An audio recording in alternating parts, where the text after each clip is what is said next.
Enzi from Enzi Hair. I'm missing you almost as much as you're missing me right now. Wish I could cut your hair myself, but since I can't and not allowed to, and it's considered inessential, I wanted to show you some things that you could do at home to try to make yourself feel a little bit less grubby. So these are things that you can do with fairly simple implements: a comb, a pair of scissors, and your razor blade that you shave with.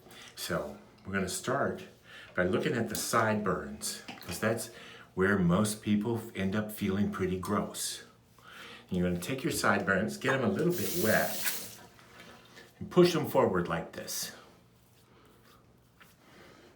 Now, if you want to do just the least little bit that you can do, and take your scissor and run them right alongside the outside of your sideburn like that. You can push that back again like this way. And when you trim that side, you're going to go just to the corner of where your ear joins up.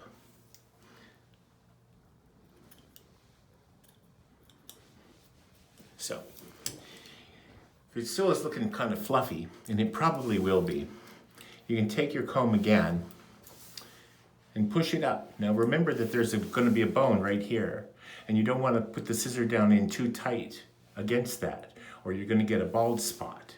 So what I like to do is use the comb and push it up like that, and you can just go and trim off some of that.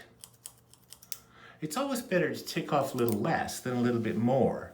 You can always take off more, but if you take off too much, you're going to feel worse than you did before you started. So be careful, you know. So you don't have to look great for most of the things that you're doing now, but this will help you if you have to teleconference or if you just have to be around people and feel kind of human. You can also do this thing where you take the comb like that and take the razor blade and just go like this. You want to try not to snag on there, but if it does, oh well. It's all about the angle. But you see, I can live with myself not being too fluffy. It's very hard to do this in the mirror and be trying to show you at the same time, but it'll work. First, do no harm, and that's what I want to tell you too. First, do no harm. Don't hurt yourself, don't cut yourself. And when you're done, make sure that you wipe up the sink, and don't try to put the hair down the sink, or you're going to have to call a plumber, and that's going to be a mess. So clean it up, put it down the toilet, or put it in the trash can.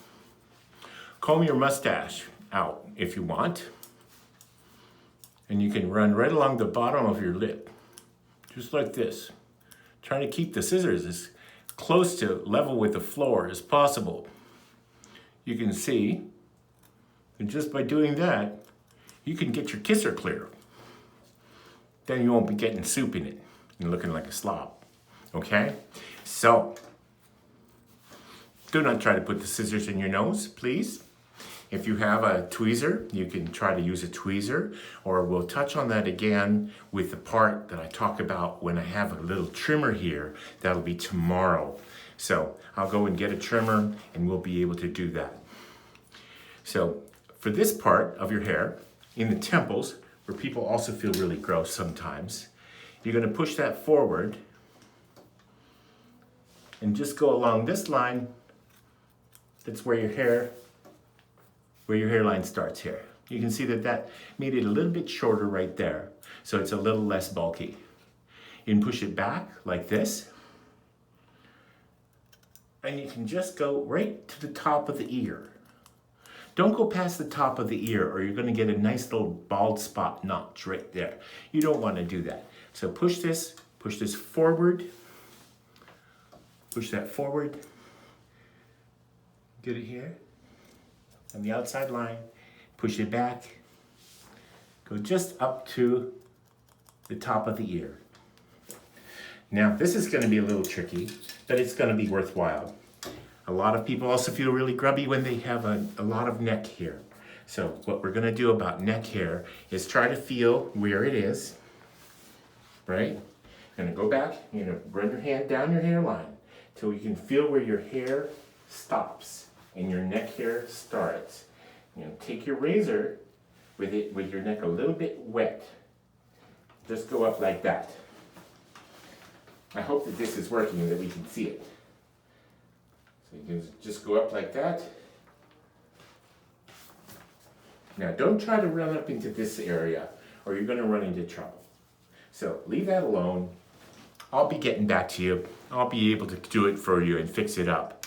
So let's talk about what we can do on the sides with trimmers in the next episode. But right now, that'll take care of your sideburns, your temples, and the back of your neck and your mustache area like that. Oh, one more thing about shaving. If you've grown a coronavirus beard, there's possible that you are looking sicker than you need to by letting your hair grow too far out here. So at least one time a week, I want you to get in the shower. When you take a shower at least once a week, please too, use your razor or your clipper and bring that up a little bit. Right there is where your neck hair will start to look a little bit pubic, right? You don't want that. So if you just bring this in a little bit right here, it'll keep you from looking like you just got out of the hospital. Okay? So anyway, I miss you. I can't wait to see you again. And I will. We will cut hair again. We will have good days again. We will be together and be able to do some good things. So until then, please stay well, be healthy, and I love you. Bye-bye.